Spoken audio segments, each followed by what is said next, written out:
100% আপোনাৰ এটা চাকৰি পোৱা পুৰা চান্স আছে। গাইজ আপোনালোকৰ কাৰণে ভাল খবৰটো হৈছে আকৌ নতুনকৈ পোষ্ট আহিব আসাম পুলিচত 25,000 নিউ ভেকেঞ্চি। 25,000 বুলি কৈছে, হয়তো তাতকৈ বেছিও আহিব পাৰে। আৰু কামাণ্ডো বেটেলিয়ন 2টা খুলিম বুলি কৈছে। কামাণ্ডো বেটেলিয়ন যদি 2টা খোলে তাততো পোষ্ট ওলাবই, 100% পোষ্ট ওলাবই। আৰু যিবিলাক যে এতিয়া 3টা যে পোষ্ট আছিলে, এতিয়া যিটো ৰিচেণ্ট যে এপ্লাই হৈছিলে, গতিকে তাতো কামাণ্ডো পোষ্ট বহাই দিব। মাত্ৰ আপোনালোকে এতিয়া ভালকৈ প্ৰেক্টিছ কৰক। যদি আপোনালোকৰ আসাম পুলিচ কামাণ্ডোত যদি আহিবলৈ মন আছে, আপোনালোকৰ সপোন সোনকালে পূৰণ হ'ব। মাত্ৰ আপোনালোকে প্ৰেক্টিছটো ভালকৈ কৰক। আৰু যোৱাবাৰ যে 1 লাখ চাকৰি দিম বুলি কৈছিলে, 1,65,000 CM ছাৰে চাকৰি দিছে। 1 লাখ দিম বুলি কৈ পিনে 1,65,000 চাকৰি বেছি দিছে, মানে 65,000 বেছিকৈ দিছে। এবাৰ 2 লাখ দিম বুলি কৈছে, নতুনকৈ চাকৰি 2 লাখ দিম বুলি কৈছে, হয়তো তাতকৈ বেছিকৈ দিব। 100% আপোনাৰ এটা চাকৰি পোৱা পুৰা চান্স আছে, মাত্ৰ আপুনি ভালকৈ লাগিব, ঠিক আছে।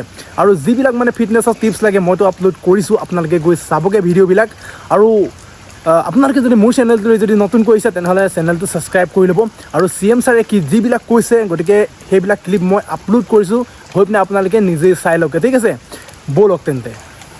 মই ইয়াত ইলেকশ্যনৰ মিটিঙত আহিছিলোঁ আৰু ৰাইজক মই কৈছিলোঁ যে বিজেপিৰ চৰকাৰ আহিলে 1 লাখ কিমান 1 লাখ ল'ৰা ছোৱালীক মই চৰকাৰী চাকৰি দিম।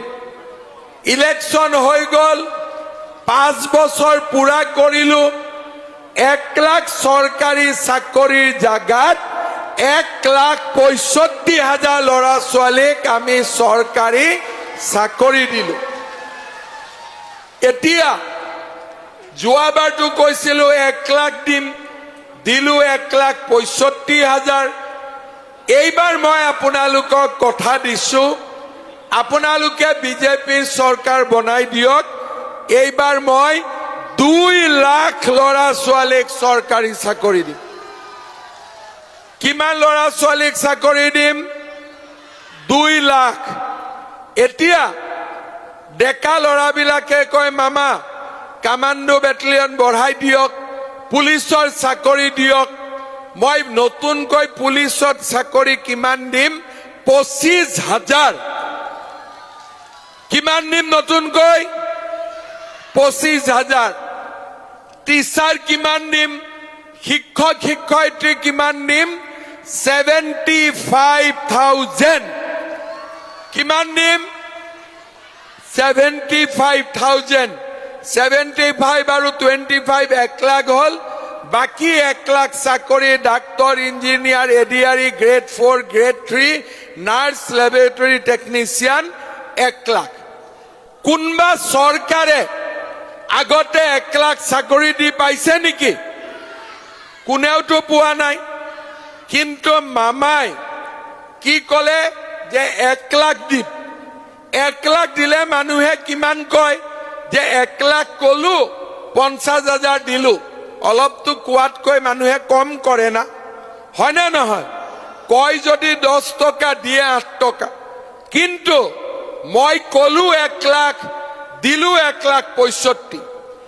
এইবাৰ মই আপোনালোকক কিমান কৈছোঁ যে 2 লাখ ল'ৰা ছোৱালীক চৰকাৰী চাকৰি দিম। এখন ঘৰত এটা যদি চৰকাৰী চাকৰি হয়, দেউতাক মাকৰ কিমান ফূৰ্তি হয়, হয়নে নহয়? আজি এজন দুজন নহয়, বিজেপি চৰকাৰ আহিলে 2 লাখ ল'ৰা ছোৱালীক মই চৰকাৰী চাকৰি দিম। আপোনালোকে এবাৰ মনত ভাবক, নিজে মই একো নকওঁ। যদি আমি কাৰ্বি আংলঙত বহুতো নিবনুৱা ল'ৰা ছোৱালী আছে, পুলিচ হ'ব খোজে, শিক্ষক হ'ব খোজে, চৰকাৰত চাকৰি কৰিব খোজে। সেইকাৰণে এইবাৰ মই আপোনালোকক কথা দিছোঁ, এইবাৰ যেতিয়া বিজেপিৰ চৰকাৰ হ'ব 1 লাখ নহয়, এইবাৰ আমি 2 লাখ ল'ৰা ছোৱালীক চৰকাৰী চাকৰি দিম। আৰু কোনেও 1 টকাও খাব নোৱাৰিব। অসমৰ চাকৰি আমি ল'ৰা ছোৱালীক দিম আৰু আপোনালোকে জানি ভাল পাব। আমাৰ ল'ৰা ছোৱালীয়ে মোক কৈ থাকে যে মামা কামাণ্ডোৰ পোষ্ট বঢ়াই দিব। এইবাৰ আমি অসমত নতুনকৈ 2টা কামাণ্ডো বেটেলিয়ন আৰু খুলিব গৈ আছো। আৰু অকল পুলিচতে এপইণ্টমেণ্ট হ'ব 25,000। কিমান হ'ব? কিমান হ'ব? শিক্ষক